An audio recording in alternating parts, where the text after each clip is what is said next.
अविनाश अमेरिकेत स्थायिक झालेला असतो. त्याची पर्सनॅलिटी खूप भारदस्त होती. त्याची कोणावरही छाप पडत होती. पाहताच मुली त्याच्या प्रेमात पडायच्या. त्याचा स्वभाव काहीसा लहरी, हट्टी, जिद्दी आणि अहंकारी होता.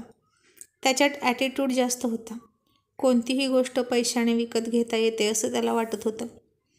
त्याचे आईवडील लग्नासाठी त्याच्या मागे लागले होते, पण अमेरिकेसारख्या देशात राहून तो लग्न करणं अशक्य होतं. तिथे हव्या तेव्हा हव्या तितक्या मुली त्याला एका रात्रीसाठी भेटत. तो प्रत्येक वेळी नवीन मुलीबरोबर दिसायचा. जी पण मुलगी त्याला आवडायची तो तिला साम दाम दंड भेद वापरून आपल्या वशमध्ये करायचा आणि तिला त्याच्या बेडरूममध्ये आणायचा. त्यामुळे फक्त शरीर सुखासाठी लग्न करायची काही गरज वाटत नव्हती. तो स्वतंत्र विचाराचा होता. त्यामुळे लग्नाची बेडी त्याला त्याच्या पायात नको होती. तो त्याच्या मित्राच्या लग्नासाठी भारतामध्ये एका छोट्याशा गावात येतो. 8 दिवस लग्न सोहळा चालणार असतो. त्याचे इतर मित्रमैत्रिणी त्याच्यासोबत असतात.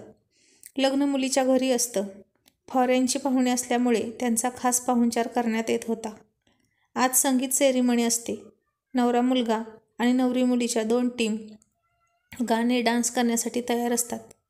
त्याचवेळी गुलाबाच्या पाकळ्यांनी भरलेलं ताट हातात घेऊन अनुराधा येत असते आणि ती अविनाशला धडकते. तिच्या हातातील गुलाबाचं ताट उंच उडतं आणि त्यातील पाकळ्या दोघांच्या अंगावर पडत असतात. ती बावरून जाते. अविनाशकडे भान हरवून पाहत असते. तोही तिला टक लावून पाहत होता. ती अतिशय सुंदर दिसत होती. आजवर इतक्या सेक्सी मॉडर्न मुली त्याने खेळवल्या होत्या, पण अनुराधासारखी नॅचरल ब्युटी त्याने पाहिली नव्हती. आणि मग ती काहीतरी बडबड करत असते, पण अविनाशचे तिच्या बडबडीकडे लक्ष नसतं. तो भान हरवून तिच्याकडे पाहत असतो. ती सर्व पाकळ्या गोळा करून तिथून निघून जाते. त्याचे मित्र त्याच्याकडे येतात आणि त्याला म्हणतात, ही तुझी नवीन शिकार वाटतं. असंच काहीसं समजा, असं तो त्यांना म्हणतो. देशी इंडियन ब्युटी, सिम्पल लुक काय असतं हे तिच्याकडे बघून त्याला कळलं होतं. तिच्यात असं काहीतरी होतं जे त्याला तिच्याकडे खेचत होतं. मग तिचा अंदाज घेण्यासाठी तो त्याच्या एका मित्राला तिच्याकडे पाठवतो.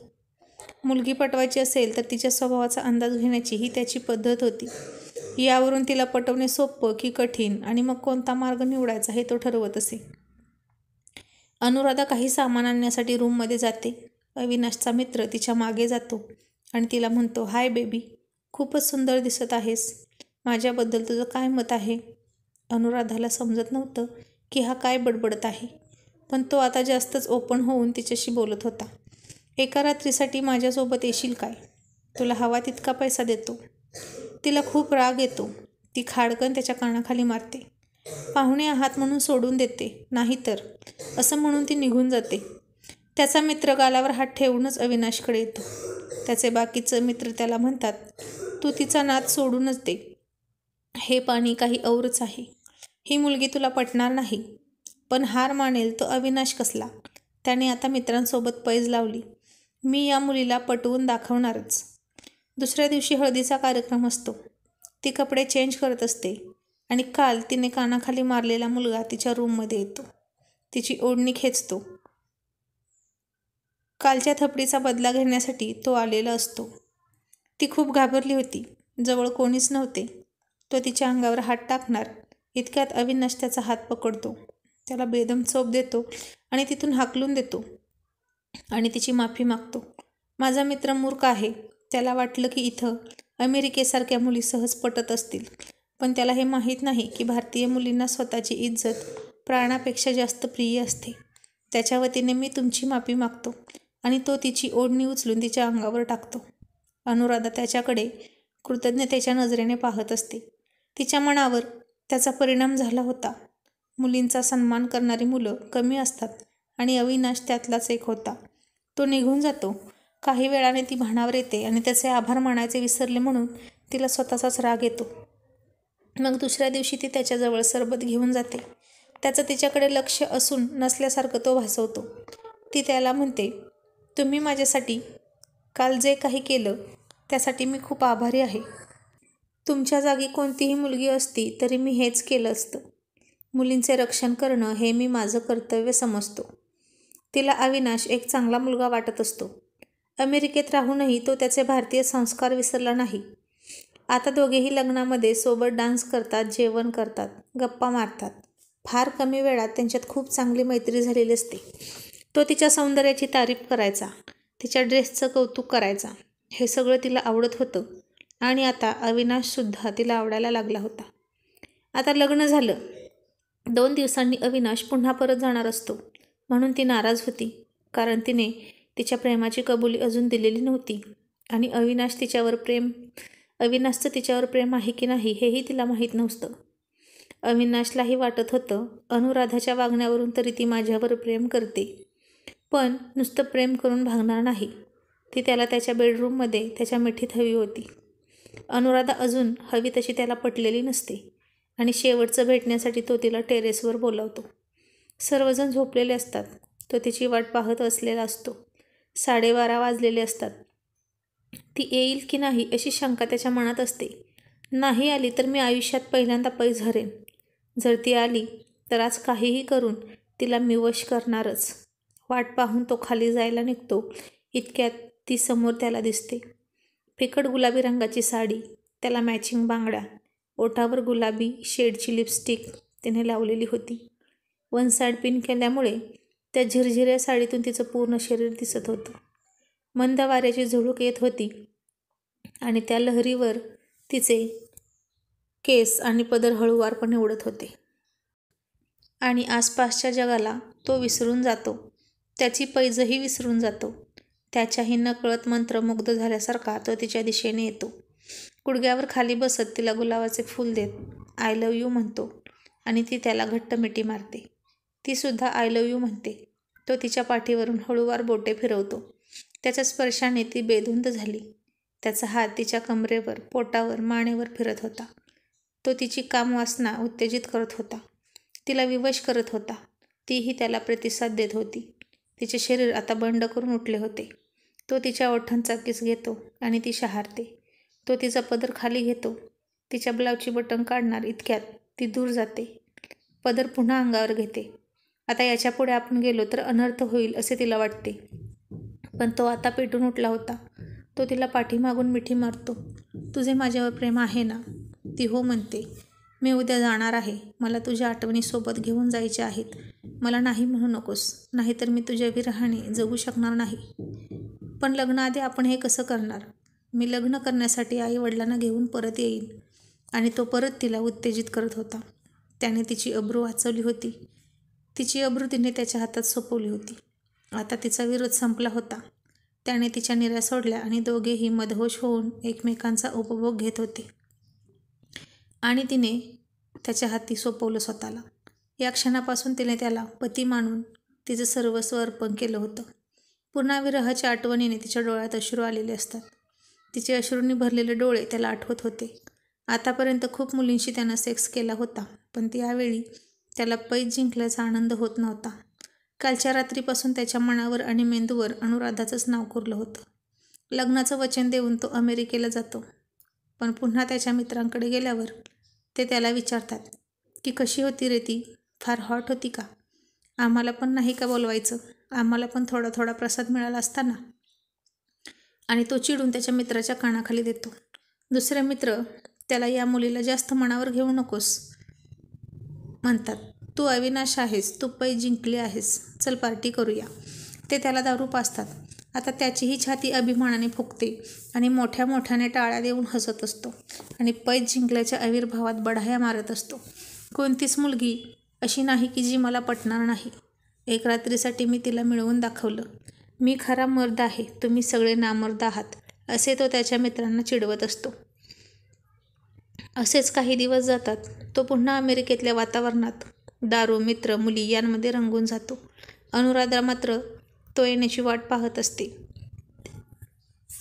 ती सतत हरवल्यासारखी वाटत होती. तिच्या घरच्यांना तिच्या वागण्यातला बदल समजलेला असतो. अचानक तिला मळमळायला लागतं. तिची पाळी चुकलेली असते आणि तिला दिवस गेलेले असतात. तिचे आईवडील तिला खूप बोलतात. मूल पाडून टाक म्हणून जबरदस्ती करतात. पण ती मात्र तिच्या आणि अविनाशच्या प्रेमाची निशाणी म्हणून त्या बाळाकडे बघते. ती अविनाशचा फोन लावण्याचा प्रयत्न करते. त्याच्या पत्त्यावरती पत्र पाठवते. पण सगळंच बोगस असतं. कुठूनच काहीच त्याच्याशी संपर्क होत नाही. जसे जसे दिवस जातात तसे तसे तिच्या आशा मावळू लागतात. डोळ्यात पाणी घेऊन ती दररोज त्याची वाट पाहत असते. मग ती तिच्या मैत्रिणीच्या नवऱ्याकडून अविनाशचा संपर्क घेते आणि त्याला एक दिवशी फोन करते. Hello, Avinash speaking. ती खूप आशेने डोळ्यात पाणी आणून रडक्या स्वरात म्हणते, हॅलो अविनाश, मी अनुराधा. अनुराधा, बोल ना, कशी आहेस? बाकी त्या दिवशी फार मजा आली बरं का, तुझ्याबरोबर झोपताना. तुम्ही भारतीय मुली दाखवत नाही, पण खूप सेक्सी असता. ती म्हणते, तू हे काय बोलत आहेस? तू माझ्याशी लग्न करण्यासाठी येणार होतास ना? लग्न आणि मी, ते पण तुझ्याशी? तू बरी आहेस ना? अगं, मी ते असंच बोलून गेलो. मी माझ्या मित्रांशी पैज लावली होती की तुझ्यासोबत एक रात्र झोपायचे. आजपर्यंत जी पण मुलगी मला आवडली तिला मी सोडली नाही. आणि हे ऐकून तिच्या पायाखालची जमीन सरकते. ती त्याला म्हणते, अविनाश, अरे मी तुझ्या बाळाची आई होणार आहे. हे ऐकून तो हसतच सुटतो. तू काय मूर्ख आहेस का? तुला कळत नाही का काळजी घ्यायला? अनेक मार्ग आहेत तुला सुटण्याचे. तू काहीही कर, दवाखान्यात जा, ते मूल पाड किंवा बस त्याला सांभाळ. मला काय करायचं आहे आणि मला पुन्हा इथे फोन करू नकोस. आणि अनुराधा खाली कोसळते.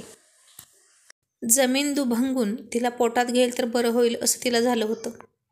अविनाशने तिला धोका दिला होता. तिच्या प्रेमाचा गैरफायदा घेतला होता. पण तिने मात्र त्याच्यावर मनापासून प्रेम केलं होतं. क्षणभर तिला वाटलं की बाळ पाडावं, पण यात त्या कोवळ्या जीवाचा काय दोष आहे? आणि ती बाळाला वाढवण्याचा निर्णय घेते. त्यासाठी ती आईवडिलांचे, समाजाचे बोलणे टोमणे खायला तयार असते. तिची खूप नाचक्की होणार होती, पण ती सहन करायला तयार होती. अविनाशचं हे सर्व बोलणं त्याचे वडील ऐकत असतात आणि त्याने पुन्हा एका मुलीला फसवलं यासाठी ते खूप दुःखी होतात. ते त्याला म्हणतात, आपल्या घराला वारस हवा, त्यासाठी तरी तू लग्न कर. या संपत्तीला वारस पाहिजे, नाहीतर मी तुला माझ्या संपत्तीतून बेदखल करीन. अविनाशचा नाईलाज होतो आणि तो अमेरिकेतीलच त्याच्या एका मैत्रिणीशी लग्न करायला तयार होतो. असेच 2-3 महिने निघून जातात. अनुराधाचा आता 4था महिना लागलेला असतो. ती घरातून बाहेर येत नव्हती. अविनाशचं लग्न काही आठवड्यावर आलं होतं, पण त्याच्या वागण्यात काही बदल होत नव्हता. आणि एका रात्री दारू पिऊन पार्टीतून घरी परत येताना त्याचा ॲक्सिडेंट होतो. कमरेच्या खाली त्याला खूप मार लागलेला असतो. नशीब बलवत्तर म्हणून त्याचा जीव वाचतो. त्याच्या पायांची सर्जरी होते, पण त्यानं त्याचं पुरुषत्व गमावलेलं असतं. यापुढे तो कुठल्याही स्त्रीशी संभोग करू शकत नव्हता. बाप बनणं तर दूरची गोष्ट होती. आपल्या घराण्याचा निर्वंश झाला म्हणून त्याचे आई वडील खूप दुःखी होतात. अविनाश आता घरी आलेला असतो. सतत घरात बसून बसून त्याला कंटाळा येत असतो. तो चिडचिडा झालेला असतो. एकांतात बसून तो त्याच्या आयुष्याचा विचार करत असतो. त्याला भूतकाळातील सर्व घटना आठवत असतात. मी अनुराधाला फसवलं म्हणून माझ्यासोबत असं झालं का, असाही तो विचार करायला लागतो. आणि एक दिवस त्याचे वडील त्याच्या जवळ येतात आणि त्याला म्हणतात, भारतातल्या एका अनुराधा नावाच्या मुलीशी तू त्या दिवशी फोनवर बोलत होतास, ते मी ऐकलं आहे. तुझं बाळ तिच्या पोटात वाढत आहे आणि आता आपल्याकडे एकच मार्ग आहे आपल्या घराण्याला वंश मिळवण्याचा. अविनाशला ते आठवतं, पण तो म्हणतो, त्या मुलाला गर्भातच मारून टाकलं असेल तर? मीच तिला तसं करायला सांगितलं होतं. मी कसा बोललो होतो तिच्याशी. त्याचे वडील म्हणतात, त्या मुलाला तिने मारले नाही, वाढवलं आहे. ती खरंच तुझ्यावर प्रेम करत होती. तुझ्या प्रेमाची निशाणी म्हणून ती बाळाला जन्म देणार आहे. मी सगळी चौकशी केली आहे. पण आता अडचण ही आहे की तू दिलेल्या विश्वासघातानंतर ती मूल तुझ्या स्वाधीन करेल का? तू तिला खूप हर्ट केलं आहेस. तरीसुद्धा समाजाचं बोलणं टोमणं खाऊन ती त्या मुलाला वाढवत आहे. याचा अर्थ ती मुलगी सामान्य नाही, तिच्यात काही वेगळीच बात आहे. हे ऐकून अविनाशला पश्चाताप होत असतो. डोळ्यापुढे तिचा अश्रूंनी भरलेला चेहरा येत असतो. एका परक्या मुलाने तिच्यावर नजर वर करून पाहिले म्हणून तिनं त्याचं थोबाड फोडलं होतं. आणि माझ्या प्रेमात पडून तिने मला तिचं सर्वस्व अर्पण केलं होतं. आणि मी काय केलं तिच्यासोबत? तो तिची माफी मागायला तयार असतो. तो पूर्ण बरा होऊन भारतात यायची तयारी करतो. अमेरिकेतून विमानतळ आणि तिथून रेल्वेतून तो तिच्या गावी येईपर्यंत तिच्याच विचारात असतो. आता तो तिच्या दारात उभा राहतो. त्याला पाहून तिच्या घरचे खूप चकित होतात. त्याच्याशी कोणी काही बोलत नाही. फक्त अनुराधाच्या रूमकडे बोट दाखवतात आणि तो तिकडे जातो. अनुराधाला आता 6वा महिना चाललेला असतो. गरोदरपणाचे तेज तिच्या अंगावर दिसत होतं. ती काहीशी स्थूल झाली होती. चेहरा मात्र सुकलेला होता. रडून रडून डोळ्यातली चमक निघून गेल्यासारखं झालं होतं. लग्न झाल्यानंतर जेव्हा मुली गरोदर राहतात ती चमक तिच्या चेहऱ्यावर दिसत नव्हती. कोणाची तरी चाहूल लागताच ती मागे वळून पाहते आणि त्याला पाहून तिला फार मोठा धक्का बसतो. पण चेहऱ्यावर कसलेही भाव नसतात. का आला आहेस तू? मी जिवंत आहे की नाही हे पाहायला, की मी बाळाला मारलं आहे की नाही ते पाहायला. अनुराधा मला माफ कर. तो डोळ्यात अश्रू आणून तिची माफी मागत होता. मी चुकलो. मला तू हवी ती शिक्षा दे. मी तुला घेऊन जायला आलो आहे. मला तुझ्याशी लग्न करायचं आहे. याही मागे तुझी काहीतरी पैज लागली असेल हो ना? कोणतीही गोष्ट तू अशीच नाहीच करत. The great Avinash. तुझ्यावर प्रेम करून मी स्वतःला तुझ्या स्वाधीन केलं होतं आणि तू केलेल्या विश्वासघातानंतर मी तुझ्याबरोबर येईन तुला वाटलंच कसं? अनुराधा मला तुझी गरज आहे. मला आपल्या बाळाची गरज आहे.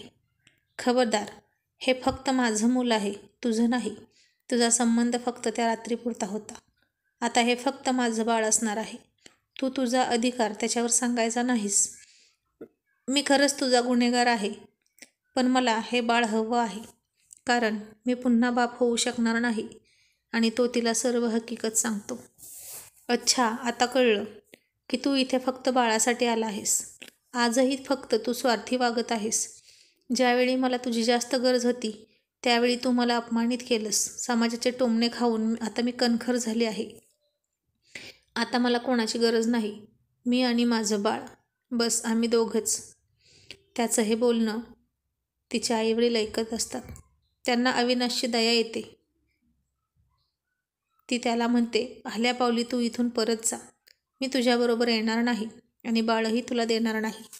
तू कधीच माझ्यावर प्रेम केलं नव्हतं आणि ही गोष्ट मला आयुष्यभर खात राहील. तू दिलेला धोका मी कधीच विसरणार नाही. तो म्हणतो, खरंच मला माफ कर. काही क्षणापुरतं का होईना पण मी तुझ्यावर खरं प्रेम केलं होतं. पण माझा अहंकार मला ते मान्य करू देत नव्हता. खरंच मला माफ कर.